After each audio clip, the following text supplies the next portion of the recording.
I want to tell you something that I've never said out loud to anyone. Not to a therapist, not to my best friend, not even to myself. Pause, not in words, not like this. I've thought it 1,000 times. I've felt it in my chest at 3 in the morning when the whole city goes quiet, and there's nothing left to distract me from my own memories. But I've never just said it. The house where I grew up did not feel like a home. It was a 2-story house on Maple Street in a neighborhood on the west side of Chicago. It had a front porch with 2 white plastic chairs that nobody ever sat in. It had a kitchen that smelled like burnt coffee and cigarette smoke, and something else. Something underneath those smells that I could never name when I was a child, but that I understand now. It was the smell of tension. The smell of people holding themselves very still because they are afraid of what happens if they move. My name is Sara. Sara Mitchell. I am 34 years old, and I live in a small apartment in Lincoln Park. Now, far enough from that house on Maple Street that I cannot walk there, but close enough that sometimes, on certain nights, I can still hear my mother's voice in the walls. Not literally. I know it's not literal, but grief has its own acoustics, and childhood pain has a frequency that never quite disappears. It just gets quieter. Most of the time. Let me tell you about my family.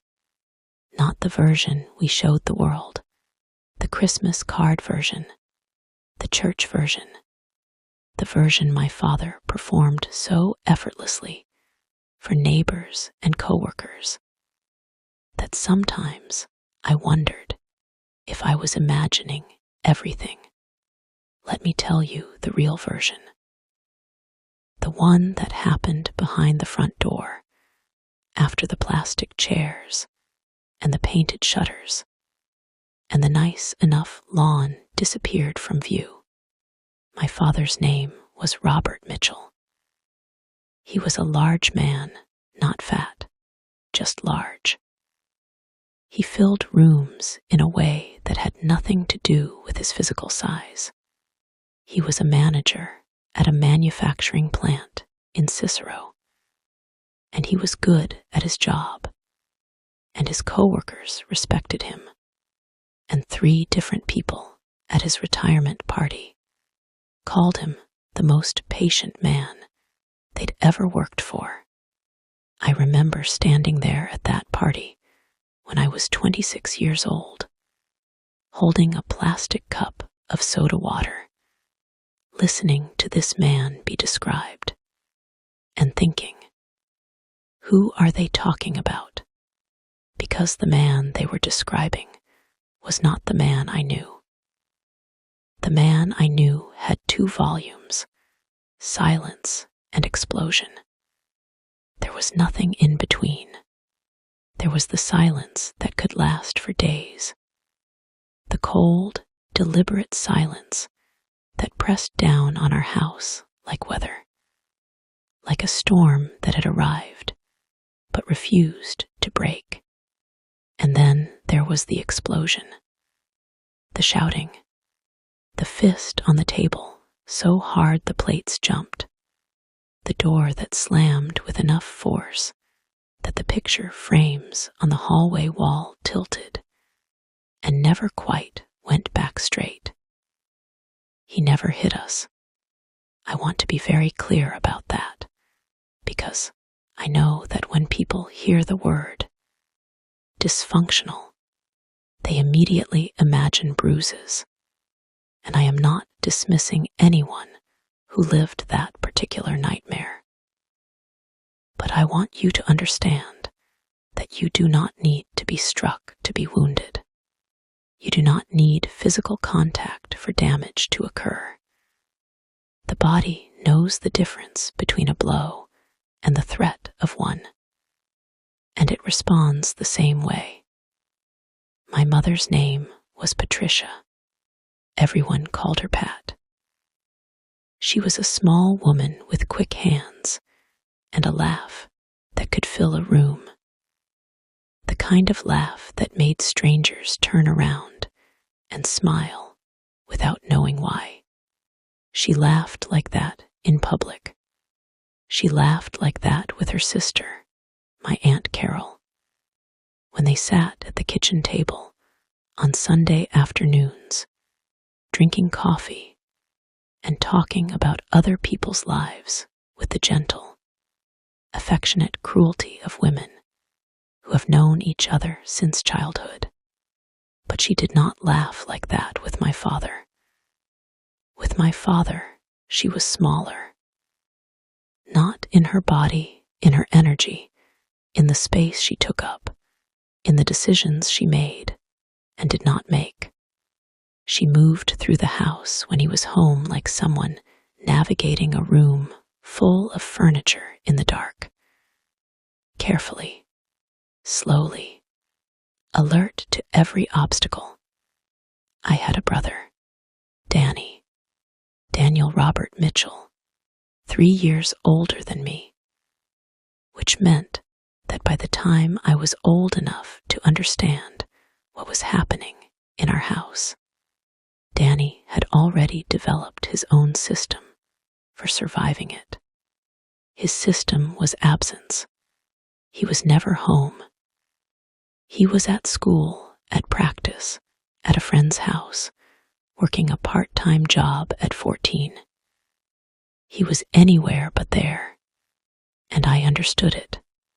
I never blamed him for it. But I want you to understand what his absence meant for me. It meant I was alone in that house. The youngest.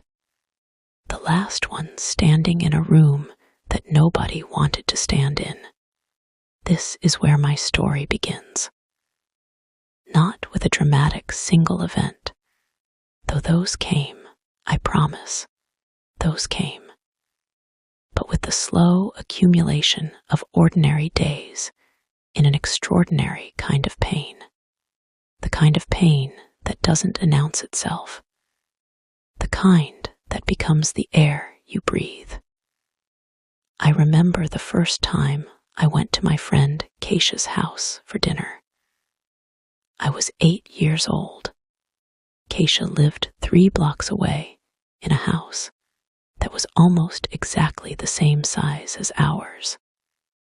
Same Chicago brick, same kind of yard, same neighborhood sounds of dogs and traffic, and someone always cutting the grass on the weekend. From the outside, they were the same. Inside, they were different planets. Keisha's father came home from work and called out from the front door, "I'm home," just like that. Casually, cheerfully, like it was something he looked forward to. And Keisha's mother called back from the kitchen, "Dinner's almost ready." And then her father walked into the kitchen and kissed her mother on the cheek. A quick, ordinary kiss, the kind that people give each other when kissing has become as natural as breathing. And then he turned to me, a child he'd met twice, and said, "You must be Sara. I've heard good things." I did not know what to do with any of this. I stood in that kitchen, 8 years old, and I felt something shift inside me that I couldn't name at the time. I know what it was now. It was the recognition of an absence. It was the moment a child understands that what they have been told is normal, or what they have simply assumed is normal because they have never seen anything different is not, in fact, the only way things can be. Dinner at Keisha's house was loud. Everyone talked at the same time. Her little brother knocked over his juice, and her father wiped it up, and nobody raised their voice, and the dinner continued.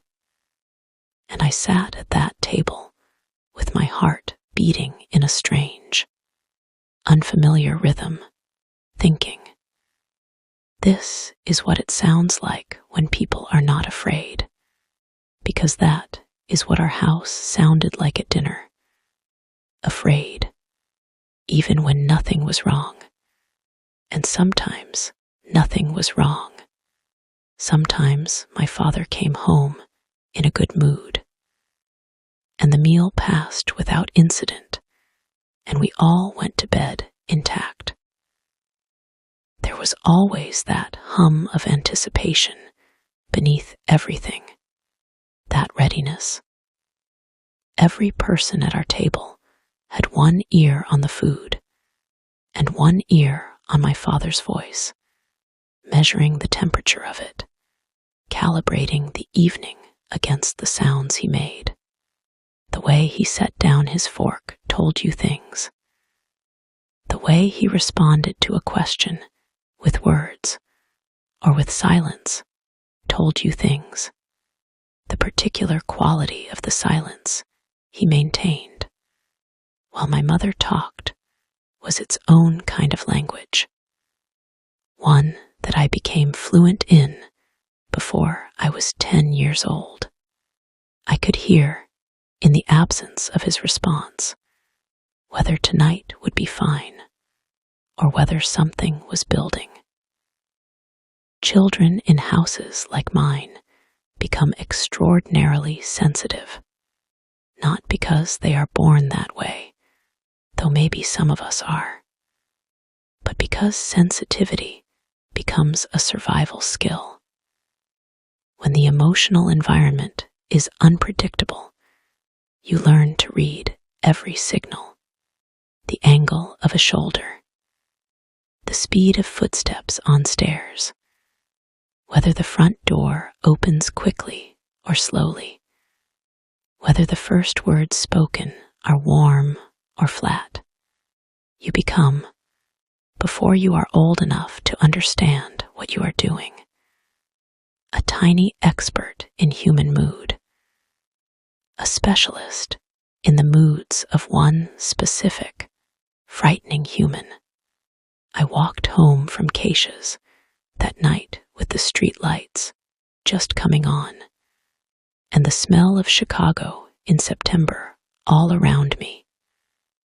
Cut grass, and someone grilling somewhere, and the distant sound of the L train, and I thought about what I'd witnessed at her dinner table, and I thought about my own, and I felt something I couldn't quite name. I know now it was grief, the grief of a child who has just understood, for the first time, that the life she is living is not the only possible life. That things can be different. That they simply, in her case, are not. I didn't tell Keisha any of this. Children who grow up in dysfunctional homes rarely tell anyone, not because they've been instructed not to, though sometimes that happens too, but because there is a shame that attaches itself to family chaos, the way mold attaches to damp walls, quietly, invisibly, until one day you realize it has spread into everything. You don't talk about it because talking about it means admitting that it is real, and as long as you don't fully admit it, you can maintain some version of the story that doesn't make you the girl from the bad house, the girl with the scary father, the girl whose family is not what families are supposed to be. I was very good at maintaining that story. I got an A in it. Every single year. Let me describe what an argument in our house actually sounded like. I think this is important. I think you need to hear it, not as a story of violence, because, as I said, it was never physical, but as a story of sound. Because sound is what I remember most, not images. Sound. It usually started in the kitchen. The kitchen was where most things started, which is its own particular irony, given that kitchens are supposed to be the heart of a home, the warm center, the place of nourishment. Ours was the place of ignition.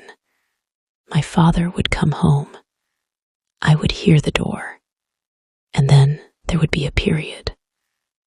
Sometimes 10 minutes, sometimes an hour of quiet that felt like the air pressure dropping before a storm.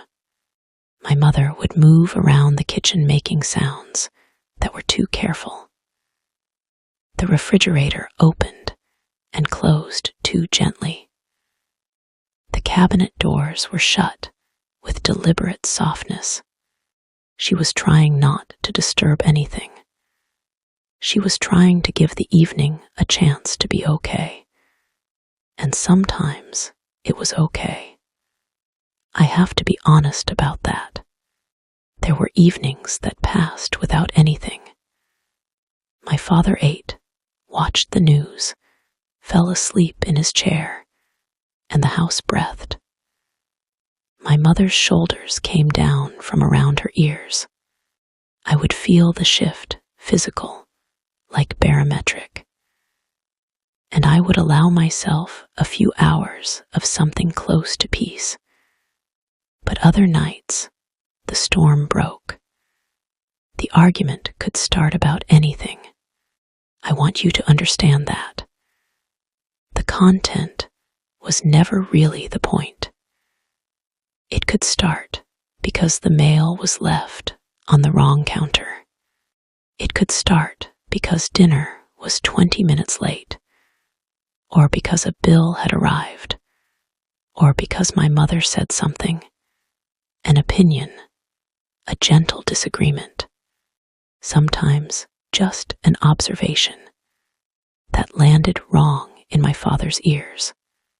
The trigger was always small. It had to be small, because what was really happening had nothing to do with the mail, or the dinner, or the bill.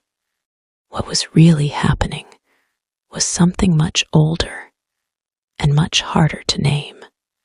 My father carried something inside him, something dark and heavy that he had carried since long before he met my mother, something that I would not understand until I was an adult and began asking questions and learning things I had not known about his own childhood, his own father, the particular patterns that pass through families like water through cracks in stone. But as a child, I did not know any of that. As a child, I only knew the sound of it. His voice would change first. That was always the first signal. It would drop, not get louder, not yet, but drop. Get lower and harder and more deliberate. The way certain storms go quiet just before they arrive with full force. And my mother's voice would do the opposite. It would get higher and faster, like something trying to outrun what was coming. Then the volume would escalate, not steadily, in surges. It would climb, then pause, then climb again. His voice doing most of the climbing, her voice doing most of the defending, and the words themselves. I could hear them through the floor of my bedroom, through the walls, traveling up the stairs with a fidelity that architecture had never intended. The words were often cruel, not always, but often enough. I want to tell you what I did during these arguments, where I went, because I think this is the part that people who grew up in peaceful houses have the hardest time imagining. Not the arguments themselves, which everyone can picture in some form, but the experience of being a child in a house where the arguments are happening. The specific texture of that waiting. I went to my room. I sat on the floor between my bed and the wall, that narrow space that felt, I think now, like the smallest defensible position available to me. I pulled my knees to my chest. I put a pillow over my head, and I listened. Not because I wanted to, but because I could not listen. The sounds came through everything. There was no way to not hear them. And while I listened, I did something that I did not understand at the time was coping. I made up stories. I narrated in my head, not the sounds I was hearing, but something else. Something that happened in a different house, in a different family, to a different girl who was not me. I gave her a name that wasn't mine, and a life that wasn't mine. And for the duration of the argument, I lived in her story instead of my own. I have been a storyteller my entire adult life. I write now essays, personal narratives, pieces that have been published in places I never imagined reaching. And when people ask me where my voice comes from, where I learned to narrate the interior of experience with the kind of specificity and compassion that I bring to it, I never quite know what to say. But the honest answer is, from the floor between my bed and the wall. From the nights I spent making stories to survive the sounds coming up through the floor, I am telling you one of those stories right now. Except this time, the girl in the story is me. I used to be so angry at my mother. I need to say that plainly because it's the truth. And one of the commitments I made to myself before I started talking about this publicly is that I will not perform a more comfortable version of my own feelings, just because the comfortable version is easier to hear. The truth is, for most of my teenage years and a significant portion of my 20s, I was furious at my mother, not at my father, or not only at my father, not in the same corrosive, sustained, personal way, but at her. At her specifically. I was angry at her for staying. She had chances to leave. I knew this even as a child. The way children know things they are not supposed to know. Through overheard conversations. Through the particular quality of phone calls she took in the laundry room with the door shut. Through a weekend when I was 11 and Danny was 14 when she packed us both into her sister's car. And we drove to Aunt Carol's house in Evanston and spent 4 days there while the adults spoke. In low, urgent voices in rooms we were not allowed to enter. We went home on the 5th day. My father met us in the driveway. He was wearing his good shirt, the blue one she liked. He said, "I've been doing a lot of thinking." He said, things are going to be different. He said it looking at my mother with an expression I had never seen on his face before. Something that looked almost like need, almost like fear. And she looked at him for a long moment with those quick, intelligent eyes. And then she said, "Okay." And we went inside. Things were different for about 3 months. And then they weren't. I understand now at 34 things I could not understand at 11. I understand that leaving is not simple. I understand that a woman who has spent 15 years building an identity inside a marriage, who has organized her finances around a shared income, whose social world is structured around a partnership, who has children and a house and a life that is deeply, materially entangled with another person, does not simply walk away because someone from the outside can see that she should. I understand that my father, whatever else he was also the man she had loved, maybe still loved. People are complicated in ways that children cannot yet access. I understand the fear.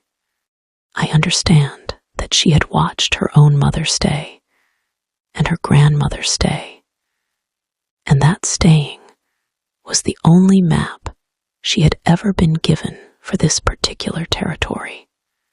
I understand that she was operating with the tools that had been handed to her by a world that did not, for a very long time, offer women many other tools. I understand all of this, and understanding it did not make me less angry. It just made the anger more complicated, more adult, sadder, what I could not forgive, what I struggled for years to understand, and have only recently found something close to peace with was the silence. Not her silence with him, that I understood, but her silence with us, with me. She never talked about it, not once, not ever. Not, "I know this is hard."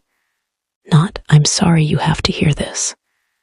Not, "I want you to know that none of this is your fault." Nothing. After an argument, she would reappear in the morning with a composure so complete it was almost frightening. Coffee made, breakfast on the stove, as if the night before had been a weather event that had now passed and need not be mentioned. I think she believed that not naming it protected us. I think she believed that as long as nobody put words to what was happening, it could exist in a kind of suspension. Present, but not acknowledged. Real, but not official. As if saying, "This is not okay," would break something that silence might still hold together. What she did not know, what I wish I could go back and tell her, is that the silence did not protect us. It isolated us. Each of us in our own room, each of us with our own version of the night before, each of us handling it entirely alone, because nobody had ever said, "We are allowed to talk about this." I was so alone in that house. I was so completely, utterly alone. My brother Danny left for college when I was 12 years old. He got a partial scholarship to the University of Illinois at Urbana-Champaign and a job offer at a restaurant near campus. And he packed everything he owned into 3 duffel bags and a cardboard box and he put them in the trunk of his friend Marco's car on a Sunday in August. And he hugged me in the driveway for a long time without saying anything. I did not cry while he was there. I had already learned by 12 not to cry in front of people, not where anyone could see. I stood in the driveway with my arms around my brother and my face pressed into the shoulder of his jacket. And I breathed carefully and steadily, and I held everything in. Then Marco's car turned the corner and disappeared, and I went inside and upstairs to my room. And I sat on the floor between the bed and the wall, and I cried for an hour. Danny and I didn't talk about the house, even with each other. That is one of the things I grieve most when I look back. Not just what happened in that house, but what we lost with each other because of the silence we'd both been raised inside. We were close, Danny and I, in the particular wordless way of siblings who have weathered the same storms. We didn't need to explain things to each other because we'd both been there. We knew. But knowing and talking are different things, and we never talked.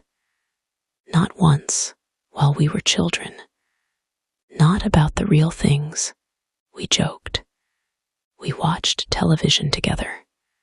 We had a private language made of references, and inside humor that was armor as much as affection. We kept each other company at the edges of the thing without ever looking directly at it. It would take us both into adulthood and a crisis in Danny's marriage that broke something loose in him before we finally sat together in his kitchen one night and talked, really talked, like two people trying to understand the same complicated map, about what we had grown up inside, about what it had done to each of us, about the ways we had carried it forward without meaning to. That night in his kitchen is one of the most important conversations I have ever had, but I am getting ahead of myself. After Danny left, I was alone in the house on Maple Street with my parents, and something shifted. I had always been aware of the dynamic between them. You cannot not be aware when it fills the air you breathe. But with Danny gone, I lost the only other person who shared my reality. I lost my witness. I also, I think, became more visible to both of them. Not in a good way necessarily. More like, when Danny was there, the energy in the house had somewhere else to go. He was a buffer of sorts, even in his absence during those later years when he was always elsewhere. His presence in the family structure meant I was not the only child, not the last remaining audience. With him gone, I felt both my parents more directly. My father's moods arrived without the diffusion of a sibling. My mother's need for an ally, for someone to be kind to, someone to be okay with, landed more fully on me. I became, at 12 years old, the emotional center of gravity in that house. Not because anyone asked me to be. Not because anyone consciously placed that weight on me, but because weight finds its way to whatever is closest. I was 12 years old, and I was holding my family together with my bare hands, and I did not know that was what I was doing. I thought I was just being good. I am going to tell you about one specific night. I have been building toward it, I realize, since I started talking. There are events in a life that function as watersheds, moments before which everything is one thing, and after which everything is another. This is mine. I was 15. It was a Thursday in January. Chicago in January is a particular kind of cold. A cold that has opinions, that presses against windows and gets under doors, and makes the whole city sound muffled and far away. That night, the temperature had dropped to somewhere below zero, with wind chill. And the house on Maple Street had its radiators hissing and ticking the way old radiators do, like they're trying to tell you something. I had a history test the next morning. I was sitting at my desk, doing what I always did when the house felt like a storm was coming. I was working. I was the kind of student who studied not only because she cared about grades, but because studying was the one activity that required total concentration, and therefore offered, for the duration, a complete exit from the present reality. I could lose myself in history dates and math equations and biology diagrams. In a way, I couldn't lose myself in anything else except stories. And school was free and always available, and my parents, whatever else they were, valued education. The argument that night was different from the beginning. I knew it from the first sounds that traveled up through the floor. There was something in my father's voice that was different, not louder, but harder. A quality I had not heard before, or had not heard in quite that combination. And my mother's voice had a quality I had also not heard before. Something very close to the edge of something. I stopped pretending to study. I sat at my desk in the cold room with the radiator hissing, and I listened. I don't know exactly what it was about. Money, I think money was often the surface reason, the lightning rod for whatever the real storm was. But it escalated beyond anything I had witnessed before. His voice rising and rising. The sound of something, a chair, I thought, pushed hard across the kitchen floor. My mother's voice no longer trying to negotiate, no longer performing the calm that was her usual armor, but raised now, higher and sharper than I had ever heard it. And then a sound I had never heard. Silence. Complete, sudden, absolute silence. The kind that doesn't feel peaceful. The kind that feels like something has broken. I was down the stairs before I had made a conscious decision to move. My feet knew before my brain did. I came through the kitchen doorway, and I stood there, and I looked at what I saw, and I have never, in the 19 years since that night, forgotten a single detail of that moment. My mother was standing by the kitchen counter. Her hands were flat on the surface, flat, pressed down, as if she needed the counter to stay upright. Her face was turned away from me. My father was standing near the table, 6 feet away from her. And he looked. I'm going to try to get this right. He looked as if he had surprised himself, as if whatever had just happened had come from somewhere in himself that he had not expected to reach. He had not touched her. I need to say that. He had not struck her, but something had happened in that room. Something in the air between them had broken. Some barrier crossed. Some line passed. And they were both standing in the aftermath of it, and they were both afraid. My mother turned when she heard me come in, and she looked at me, her 15-year-old daughter standing in the kitchen doorway in her socks, with her history notes still in her hand. And her face did something I had never seen it do before. It crumpled, not in anger, in something worse, in shame. "Sara," she said, "just my name. That was all." And I said, "I don't know where this came from. I don't know what part of me produced these words," I said, very quietly. "Are you okay?" And she said, "Go back upstairs, sweetheart." And I did. I went back upstairs. I sat at my desk, and I looked at my history notes, and I didn't cry, and I didn't study, and I sat there until I heard the sounds that told me the house was settling for the night.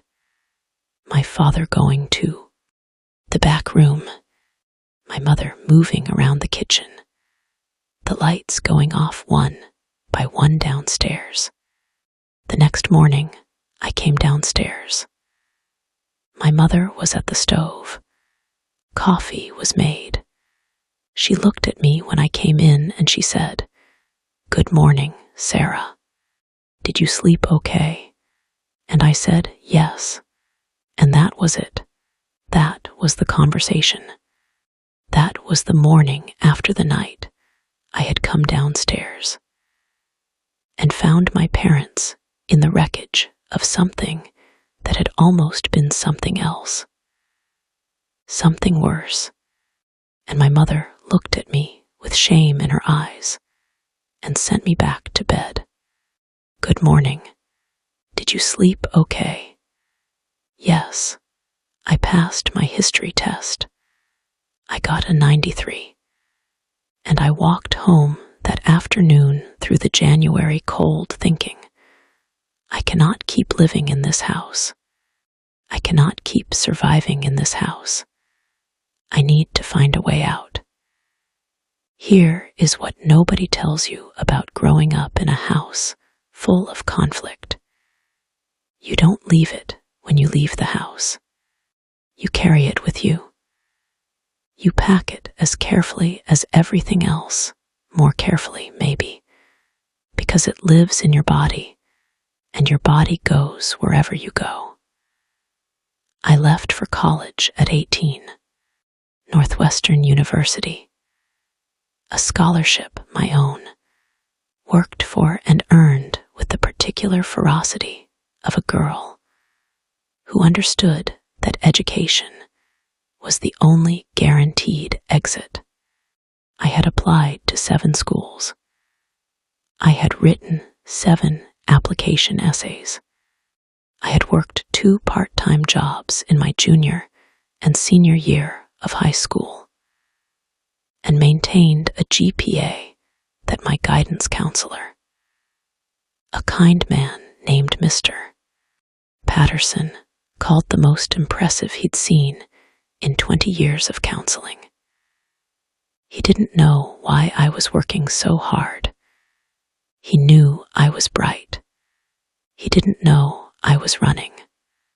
Northwestern's campus in Evanston is beautiful in a way that felt, when I first arrived, almost offensively so. The lake and the library and the green spaces and the architecture.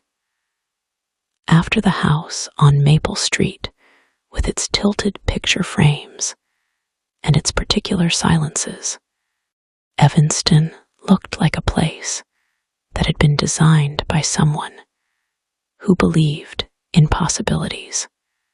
I walked to my dormitory the first day with my 2 suitcases and my box of books, and I stood outside the building in the August heat, and I said out loud to nobody in particular, "Okay, this is it." It was not, of course, that simple. It is never that simple. In my first week of college, I met my roommate, a girl from Ohio named Jennifer, who was funny and loud, and entirely at ease in her own skin, in a way that fascinated me, the way Keisha's family dinner had fascinated me 10 years earlier. Jennifer argued with her mother on the phone, and then said, "I love you," bye at the end of the argument, casually, as if those 2 things could coexist. She talked about her family with the comfortable affection of someone who has never had to protect herself from them. I watched her do this with the private attention of an anthropologist observing a custom that does not exist in her own culture. What I carried from that house, I discovered slowly, was a very specific set of reflexes. I was hypervigilant in ways that didn't serve me in a world that was no longer actually dangerous. I read people's moods with a precision that made me good in certain situations and exhausting in others. I could sense shifts in a room's emotional weather before anyone else noticed, which meant I was also the first to start bracing for storms that weren't coming. I was terrified of conflict, not of dealing with it. I had been living in conflict for 15 years, but of being the cause of it. I would agree to things I didn't want to agree to. I would swallow objections. I would reshape myself to fit whatever the room seemed to require, because my entire body had learned that keeping the peace was the highest priority, that my needs were less important than the temperature of the air around me. I apologized constantly for things that weren't my fault, for things that required no apology. I apologized reflexively, the way someone ducks when a sound startles them, not because they've decided to, but because the body has made the decision before the mind has weighed in. And I was lonely, profoundly, quietly lonely, not from lack of people, because I had people. I made friends. I was not isolated at college the way I had been in that house, but from the particular loneliness of a person who does not know how to let anyone fully in, who has been taught by experience that the interior of a home, the interior of a family, is not safe to show, who keeps the most important rooms locked. These things took years to understand. Some of them took therapy. Some of them took crisis. All of them took time that I sometimes resent having had to spend on the work of undoing what that house built in me, when I could have been using that time for other things. Better things. Things that were mine to choose.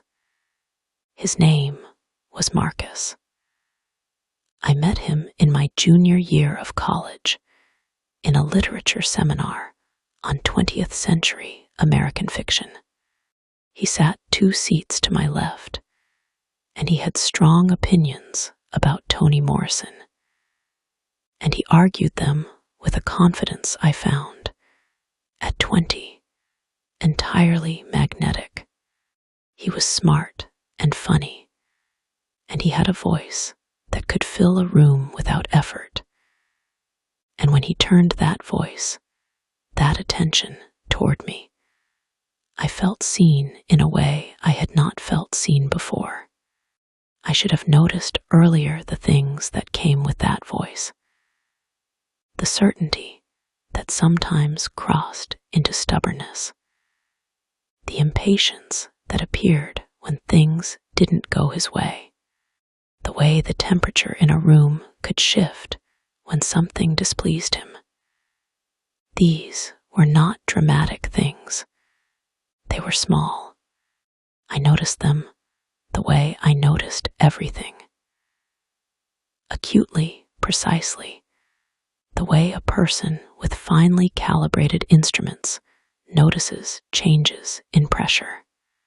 And then I did something that I only understood years later. I stayed anyway. Not because I was naive. Not because I didn't see what was there, but because something in me recognized the weather of it.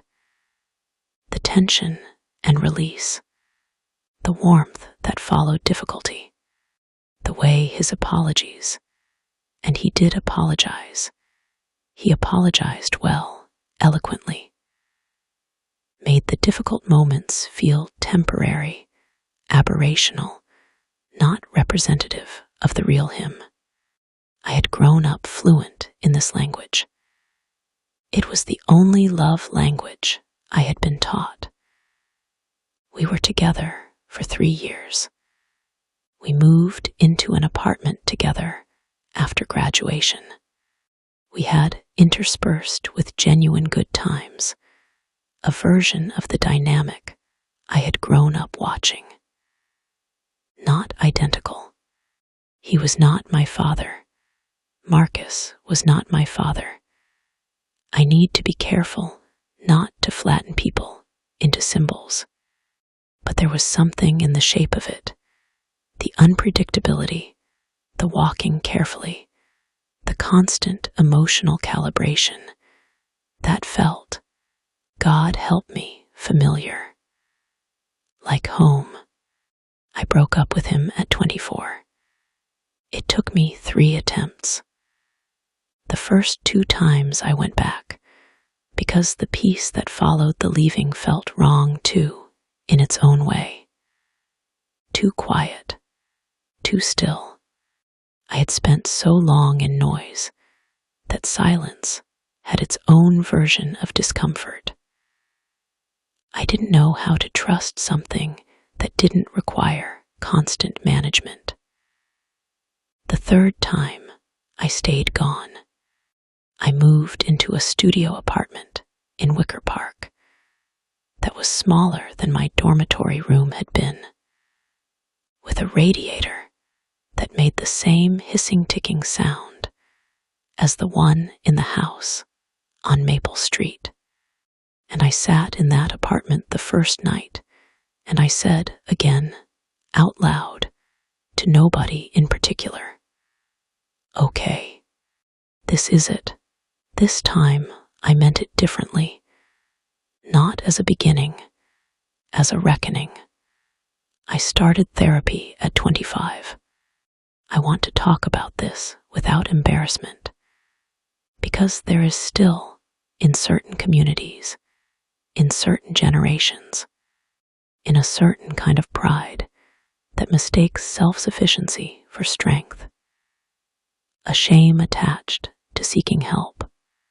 My father would have considered therapy a confession of weakness. My mother had never been to a therapist in her life. My family solved its problems, or more accurately, did not solve its problems within its own walls. I walked into a small office in Lincoln Square and sat across from a woman named Dr. Amara Chen, and I said, I think I need to talk about my family. And she said, okay. And then she waited. She had the specific quality of patience that some therapists have, a patience that is not passive, but active, that says, I am here. I am not going anywhere. You can take all the time you need. And also, you should probably start. I talked for 45 minutes without stopping.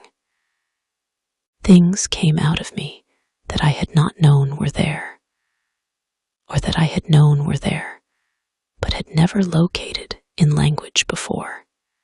The house on Maple Street, the kitchen arguments, the floor between the bed and the wall, Danny's duffel bags in the driveway, the night in January, my mother's face when she turned and saw me standing in the doorway. Good morning. Did you sleep okay? Yes. At the end of the session, Dr. Chen said, Sara, what you're describing has a name. What you experienced growing up is called an emotionally abusive environment. Not physical, but chronic and real. And the patterns you're describing in your adult relationships are what we call learned attachment behaviors. They are not your fault. They are not character flaws. They are adaptations. You learned to survive. Now we're going to help you learn to live. I sat with that for a long time. A long, long time.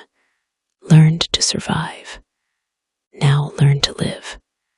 The distance between those two things was the distance I had been trying to walk my entire adult life without knowing what the destination was called.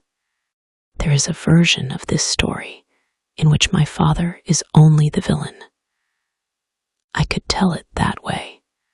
It would be easier, in some ways, cleaner, more emotionally satisfying in the way that clear divisions are always more satisfying than the complicated truth. The bad man, the good victim, the child caught between them. That is a story people know how to hold. But I committed, when I decided to tell this story, to telling the whole truth. And the whole truth includes this. My father was also a person who had been hurt. I learned this gradually, in pieces, over years. Some of it from my mother, in rare moments of openness that came later, after things had changed. Some of it from Aunt Carol, who knew more than she'd ever said, and who, in her 70s, decided that the family's silences had cost everyone enough. And some of it, eventually, from my father himself. My grandfather, my father's father, was a man I met twice before he died when I was 7. I remember him as large and loud, and vaguely frightening, in a way I had no context for at the time. What I learned, decades later, was that he had been the architect of the same dynamic in his own house that my father would build in ours. The same silences, the same explosions, the same filling of rooms with a pressure that everyone else inside them spent their days navigating. My father grew up in that house. He grew up the same way I did, listening through floors, reading moods, learning the vocabulary of fear dressed up as love. He carried it the way his father carried it before him. The way the pattern passes from generation to generation, like an inheritance nobody wants, but everyone receives. This does not excuse what he was in our house. I need to be clear about that. Understanding the source of a wound does not make the wound less real. What he put my mother through, what he put my brother and me through, the chronic unpredictability, the emotional violence of his explosions, the terror of his silences, these were real. They caused real damage. The fact that he was also damaged does not cancel that out, but it does something else. It makes the tragedy larger. It makes it sadder. It locates our family inside a longer story, a generational story of pain that was passed forward because no one knew how to stop it. No one had been given the tools. No one had sat in a small office in Lincoln Square and had someone say, "What you're describing has a name." My father retired when I was 28. The year after he retired, something happened to him that I can only describe as a crack appearing in a wall that had been solid for 60 years. I don't know what caused it exactly. Whether it was the loss of the structure that work had provided, whether it was something that happened to his health, whether it was simply age pressing against the places where his armor was thinnest, but something cracked. He called me one Sunday. He never called me, I always called him, or I called my mother and spoke to him briefly before she took the phone back. But this Sunday he called. He called and he said, "Sara, can we talk?" 2 words. Can we talk? 4 syllables that my father had never, in my entire life, strung together in that particular combination and directed at me. I said yes. Of course I said yes. I went to the house on Maple Street the following Saturday, and I sat at the kitchen table where so many things had happened, and my father sat across from me, and my mother made coffee, and then tactfully discovered something she needed to do in another part of the house, and my father put both hands around his mug the way people do when they need something to hold on to, and he said, "I know I wasn't. I know the house wasn't." He stopped, looked at the table, looked at his hands, then back at me. "I know I wasn't easy to grow up with. I know that." I had imagined this moment many times. In the versions I'd imagined, I always knew exactly what to say. I had prepared speeches in my head during therapy, during long walks, during the small hours when the city went quiet, and the past came up through the floor. I was going to say everything I had never said. I was going to name every argument I had heard through the ceiling, every morning of performed normalcy, every year I had spent learning to survive instead of live.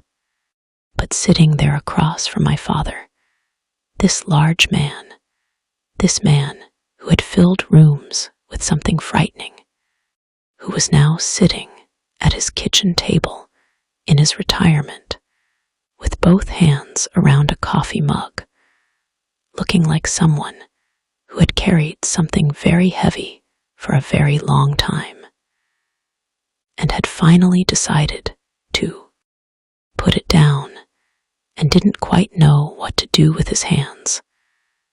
I said something different from what I had prepared. I said, "I know, Dad, just that. I know." Because I did know. I knew more than he thought I knew. And something in the room, in the air between us, shifted. Not completely, not magically. We were not suddenly fixed, my father and I, by that conversation. Healing is never that simple, and anyone who tells you otherwise is selling something. But something small moved, something that had been closed opened, just slightly, just enough to let some air in. It was a beginning, our first real one. I want to tell you the truth about healing, because I think there are too many stories that present it as a destination, as a place you arrive and stay, as a before and after, where the after is clean and resolved, and the before is a closed chapter you no longer have to open. That is not what healing looks like. At least not in my experience. Not in the experience of most people I know who have done the work. Healing looks like 3 years of therapy where, just when you think you have understood something completely, a new layer appears beneath it, and you have to start again.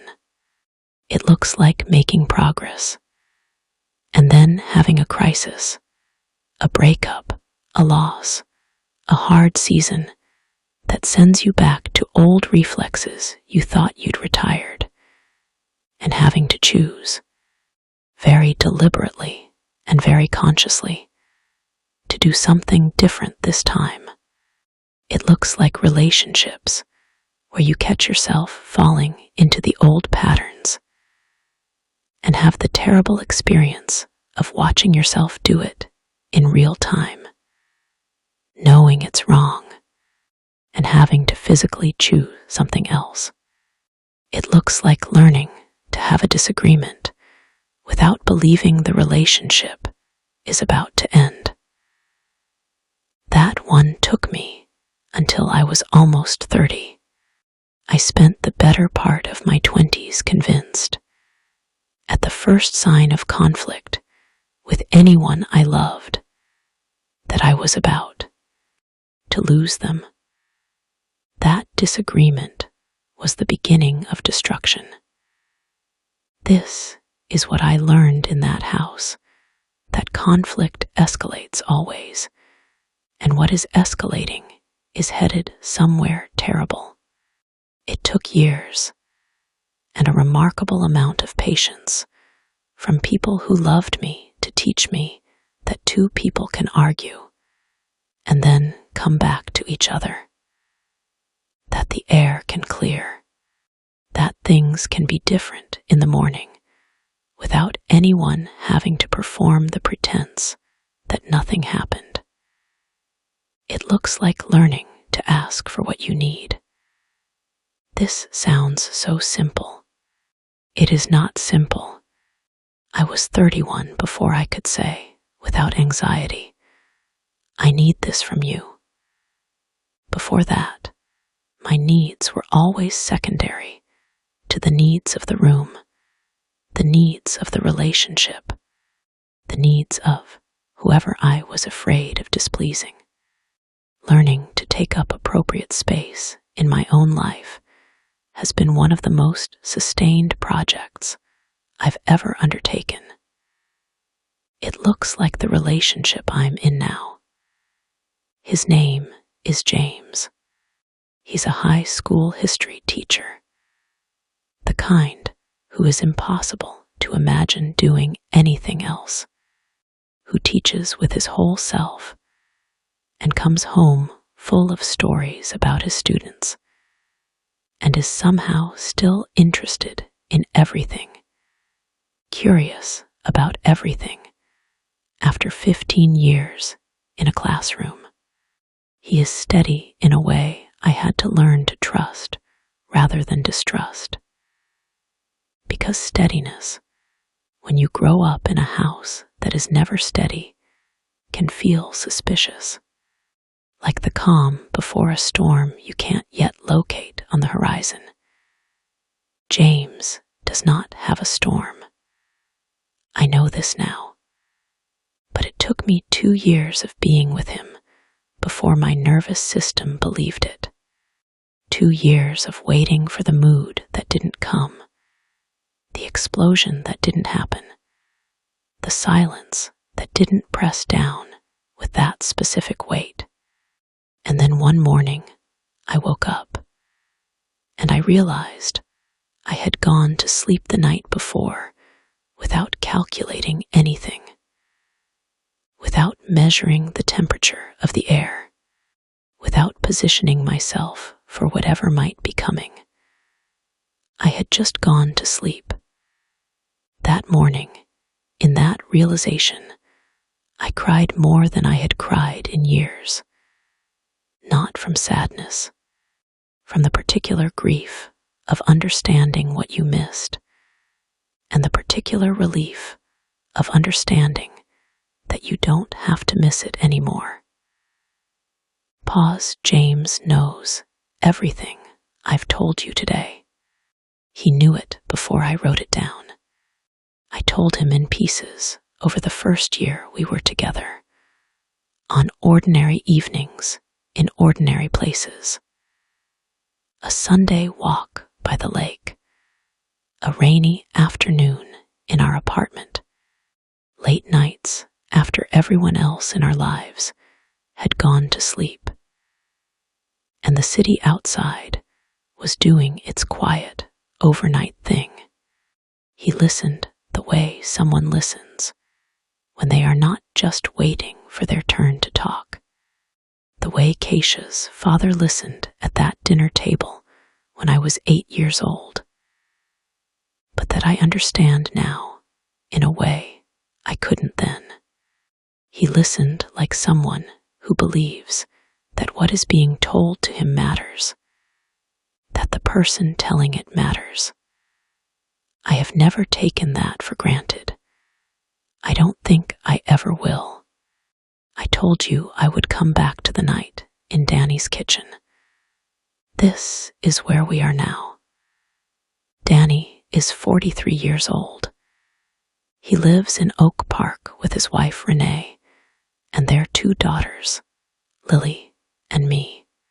He teaches high school English and coaches track.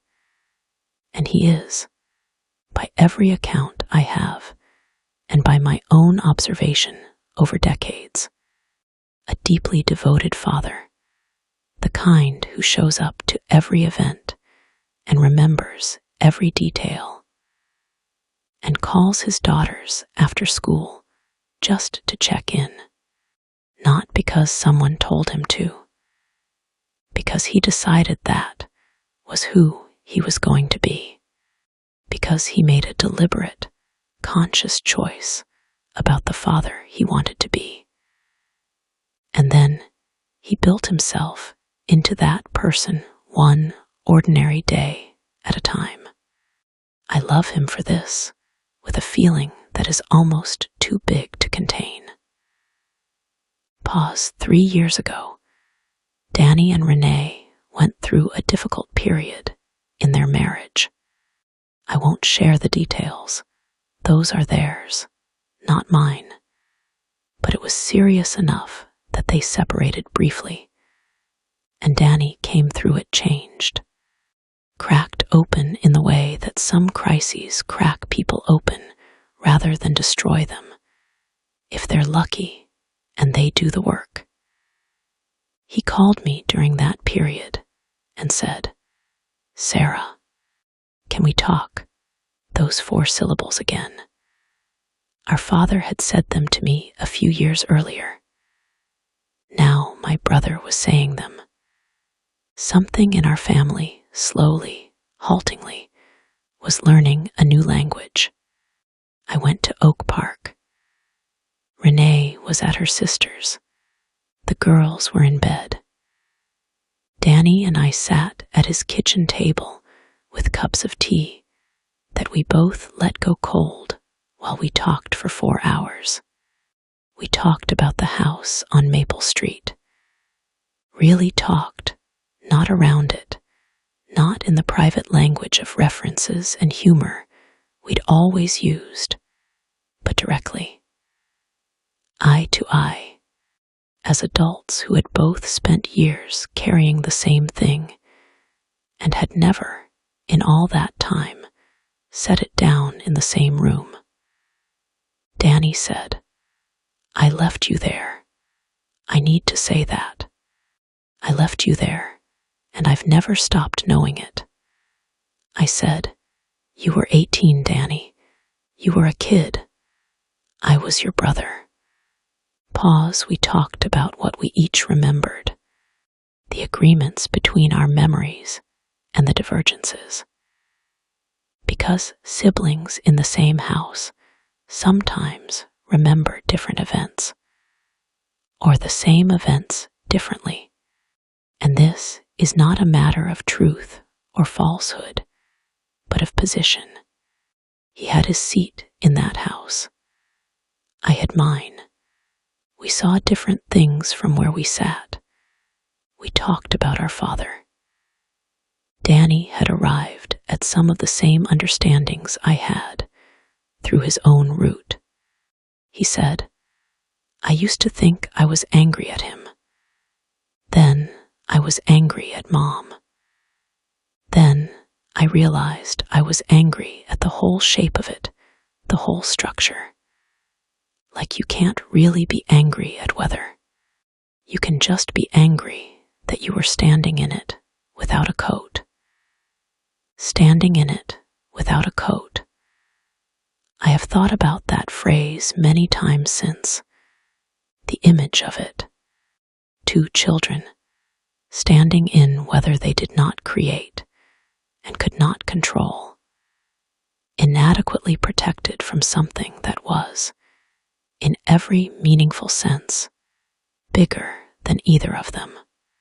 We talked about the patterns we'd each found ourselves in as adults. Danny had been in therapy for 2 years. His therapist had said something to him that his therapist and my therapist had apparently both read in the same textbook, because it was almost word for word what Dr. Chen had said to me. "You learned to survive. Now learn to live." At 2 a.m, Danny and I were still at his kitchen table. The tea was completely cold. The house was quiet around us, with the particular quality of a house full of sleeping children. And Danny said, with a tiredness that was not defeat, but more like arrival at the end of a long journey, "I'm glad we're talking about this." "Me too," I said. "We should have done it 20 years ago." "We didn't know how 20 years ago." He nodded. He looked at his hands on the table, his large hands, so much like our father's hands, a resemblance he has always known and has always found complicated. And he said, "I'm going to be different with my girls. I am different. I think about it every day." "I know," I said. "I've watched. I've noticed." He looked up. Something in his face shifted. "Thank you for that," he said. We sat together in his kitchen in Oak Park for another hour. Not talking anymore, just sitting. Two people who grew up in the same storm, who went their separate ways, who carried the weather with them, and who have spent their adult lives, each in their own way, separately and now together, learning what it means to step into the sun. My mother is 62 years old. She lives in the house on Maple Street still. My father is still there. They are still married, which is its own complicated reality that I have made peace with by accepting that it is not mine to resolve. Their marriage belongs to them. My life belongs to me. The two things can coexist. My father, at 68, is different than he was. Not unrecognizable. The architecture of a person does not completely rebuild in late life, but genuinely different. Softer, more present in the specific way of someone who has finally stopped defending something and can just be in a room with other people. He has grandchildren now, Danny's girls, and watching him with Lily and me is one of the stranger, more moving experiences of my adult life. He is patient with them. He is gentle. He gets down on the floor and plays games. He reads to me at nap time when they visit. He has become, with these small girls, something close to the grandfather he never had and the father he never managed to be. Pause, I grieve this sometimes. Is that wrong? I'm not sure. I look at him with Lily and me, and I feel a complicated knot of things, gladness, because children deserve that version of him. Grief, because I wanted that version and did not get it, and something harder to name. Something that involves forgiving a person, not despite knowing their capacity for better, but because of it, because knowing they could have been different and weren't is both the deepest wound and, eventually, the most complete path to understanding. My mother and I talk now in a way we never did when I was a child. The wall of silence that surrounded the house on Maple Street has developed cracks over the years, small ones at first, and then, as both of us got older, and the urgency of protecting a version of the truth diminished, larger ones. She has said things to me in the last 5 years that she would not have said 10 years ago. Things that cost her to say. Things that I know she rehearsed and waited to find the right moment for. She said, I know it wasn't easy, growing up. I know that wasn't the house I wanted to give you, she said. I stayed because I didn't know how not to stay. I want you to know that the staying was never about not caring about you and Danny. It was about not knowing what else I could do. She said once, on a Sunday call, in a voice so quiet I almost didn't hear it, I'm sorry, Sara. Pause, I had waited for that apology for a long time. I had rehearsed my response to it in therapy, in my own head, in the stories I'd told myself about what I would say when this moment came. In most of those rehearsals, I was eloquent. I said the things I needed to say. I named the nights I had spent on the floor between the bed and the wall. I described the January kitchen and the shame on her face and the morning that followed as if nothing had happened. I was thorough and honest, and I said everything. What I actually said was, I know, Mom, I know. The same thing I had said to my father, the same 2 words, not because I didn't have more, but because, in the actual moment, those 2 words contained everything. Because knowing, being known, being acknowledged, having the reality of my experience confirmed by the person whose confirmation I had needed most, was enough. The specifics could come later, have come later in other conversations, in pieces. But in that moment, on that Sunday call, with my mother's voice in my ear carrying its 62 years, and its silences, and its apology, and its love. I know, Mom. I know.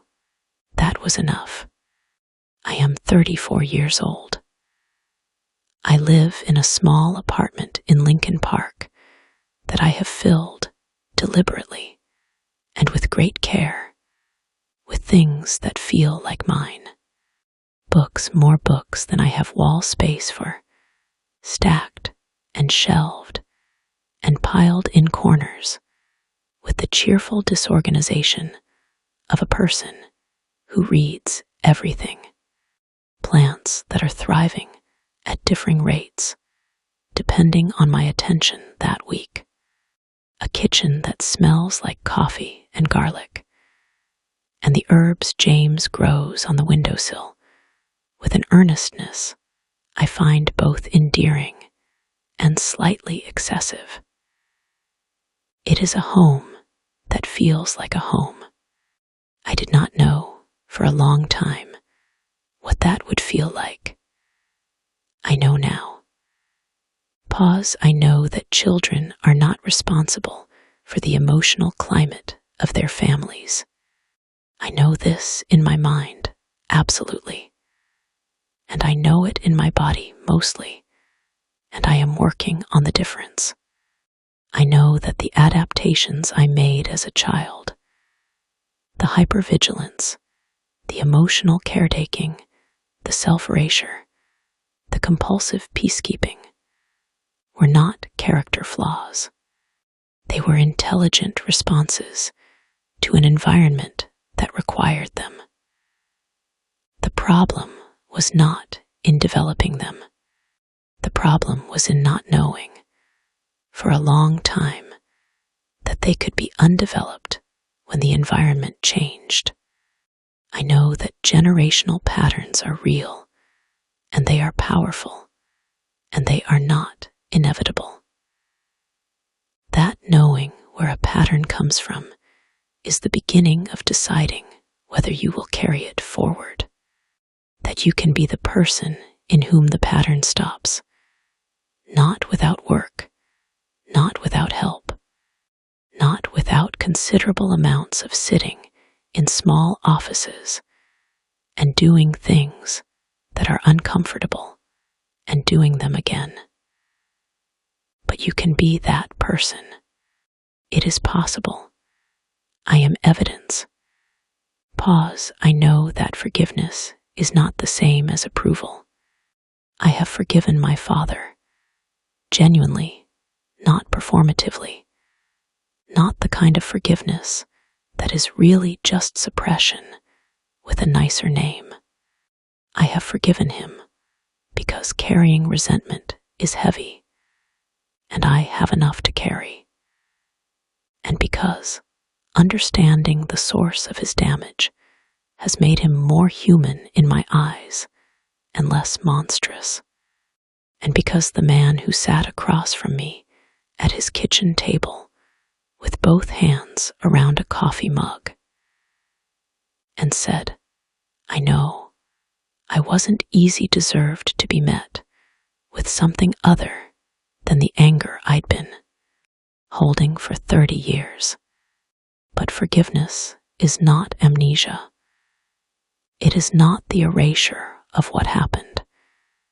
It is the decision to carry it differently, to stop letting it be the weight around my ankle, and start letting it be simply a part of the landscape, visible, real, but no longer the only thing I see. I know that my mother loved me, has always loved me. The silence was not absence of love. It was the presence of a very old, very deep fear, wearing love's clothes. I know this because I recognize it. That specific combination from the inside. Because I have worn those clothes myself. Pause, I know that the house on Maple Street gave me things I did not ask for, and would not have chosen. I know that it also. And this is the most complicated knowledge, the one I sit with most carefully, gave me some things that I have come to value. The sensitivity to other people's interior states that makes me a better friend, a better writer, a more attentive presence in a room. The capacity for empathy that comes from having had to understand, from a very young age, the workings of difficult people. The ability to sit with pain, my own, other people's, without flinching. These are not gifts.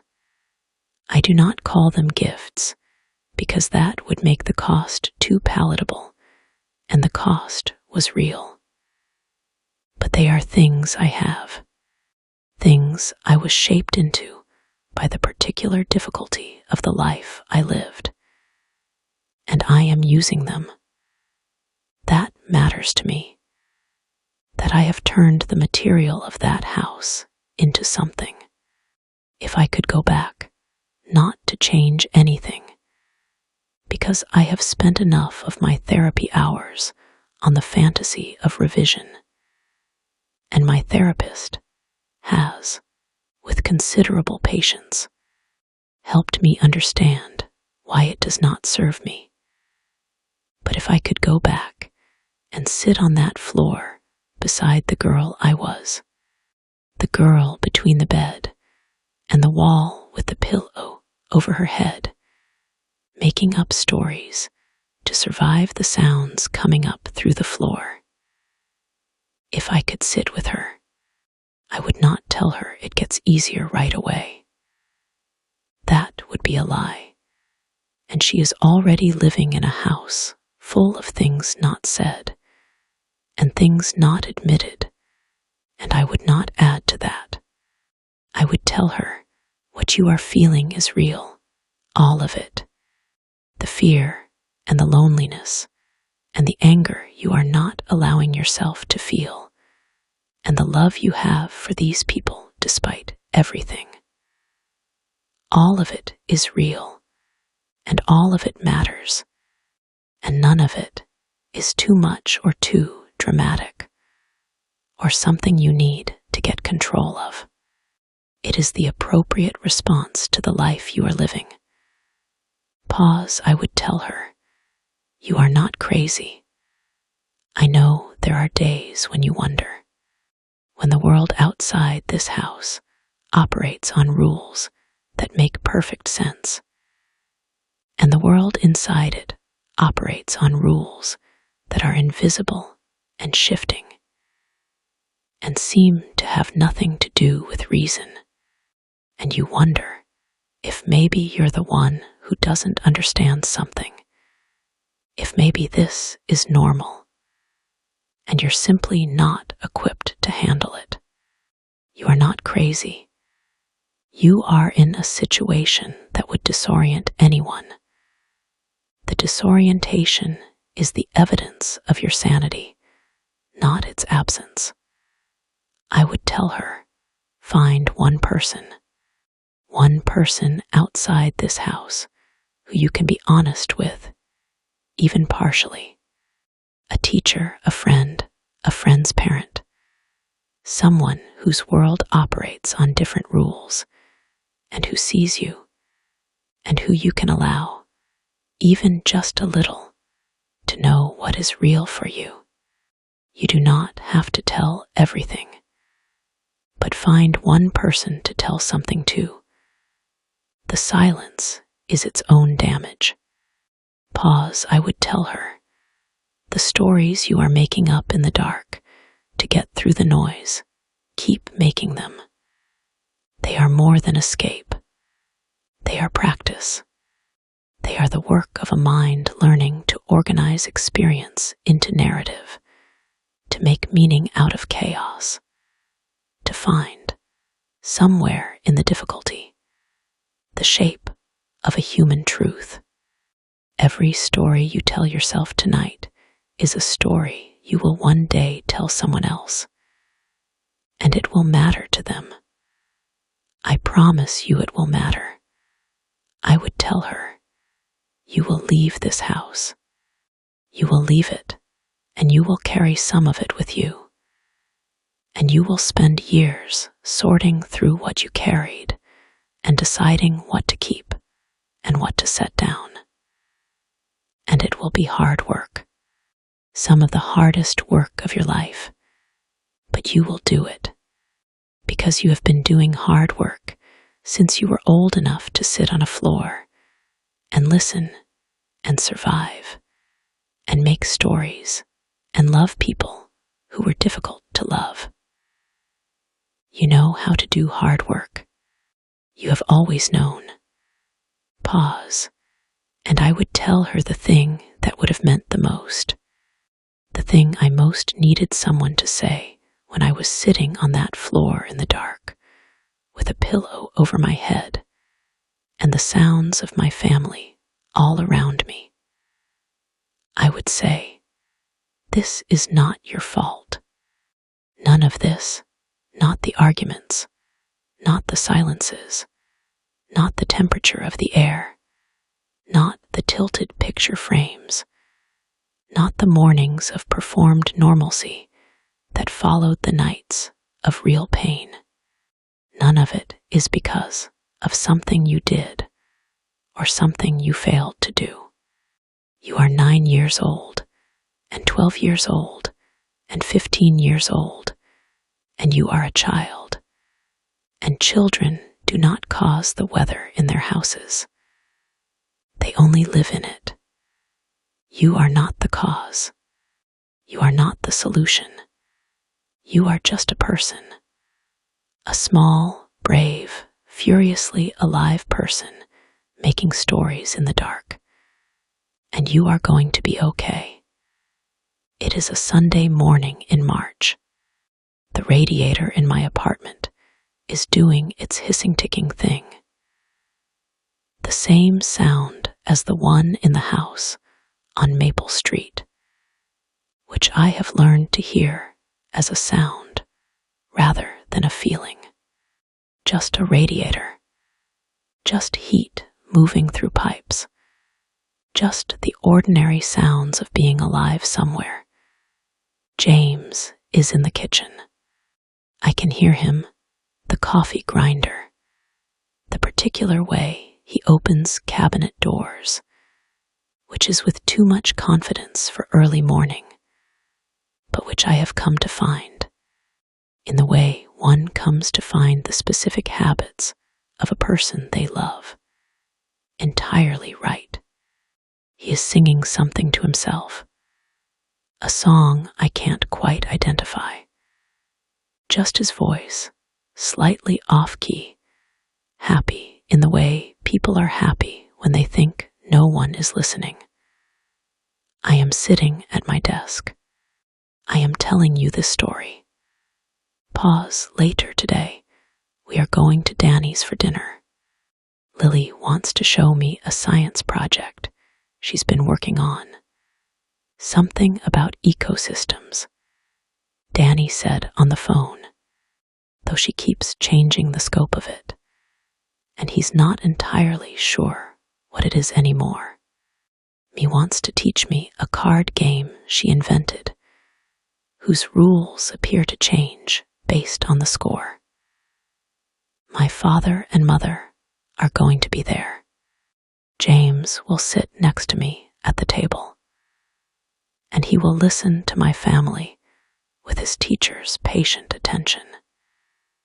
And he will find something genuine to appreciate in each of them, because he is the kind of person who does that. It will be a little complicated, as family dinners in families with any history always are. Someone might say something that lands wrong. The old patterns might flicker, briefly, in the air between certain people at that table, because patterns that old don't vanish completely. They just become less governing, less defining. My father might say something in a tone that my mother's shoulders register before her face does. My brother might exchange a look with me across the table that carries 30 years of shared understanding in a single glance. These things might happen, and they will not ruin the dinner, because we are not in the house on Maple Street anymore.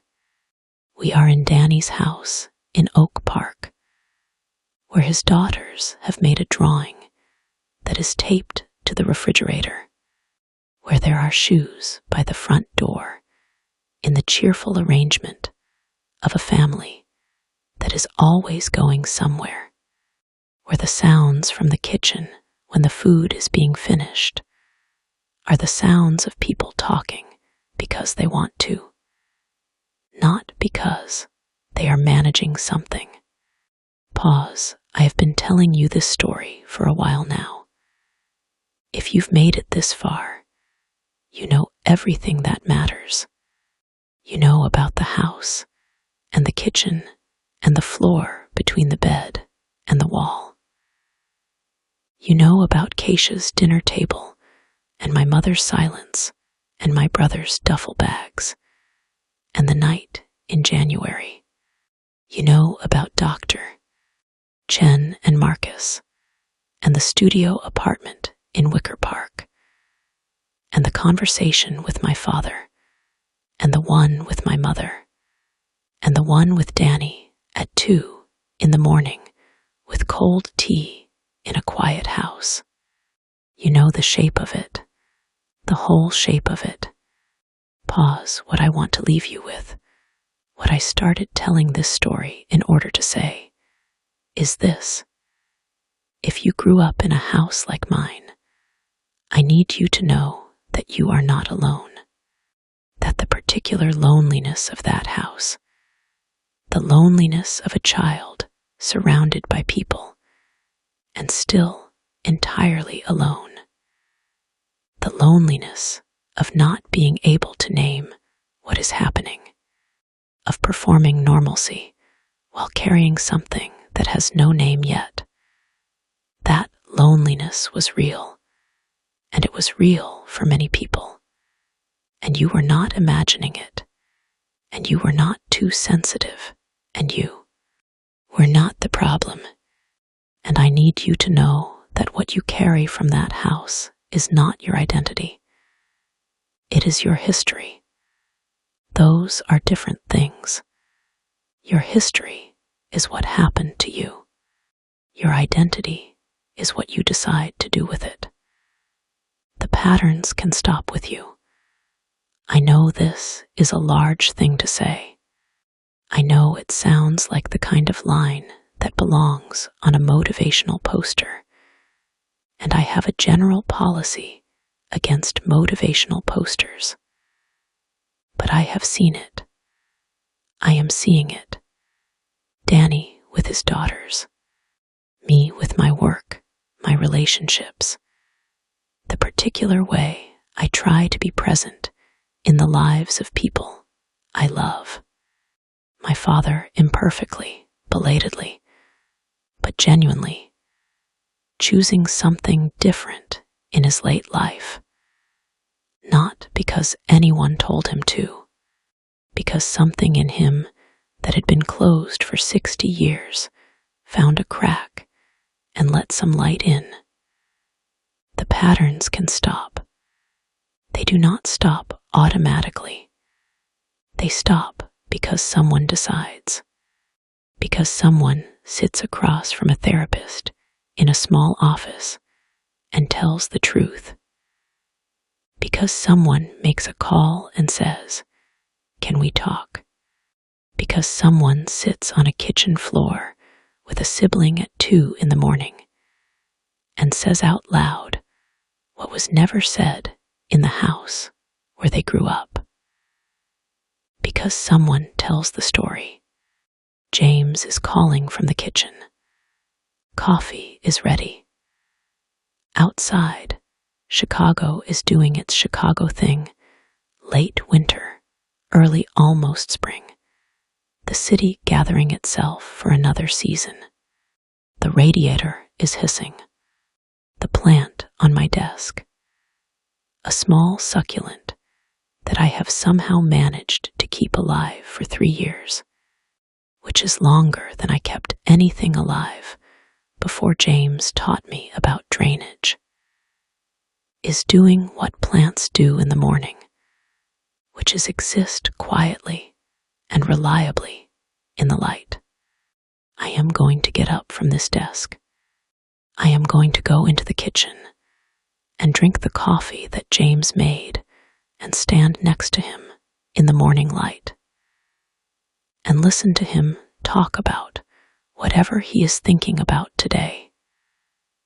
Because he is always thinking about something, always reading something, always arriving at breakfast with some new question he's been turning over.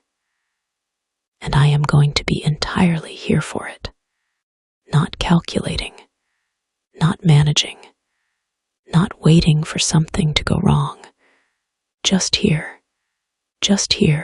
in the house I live in now, the house that feels like one.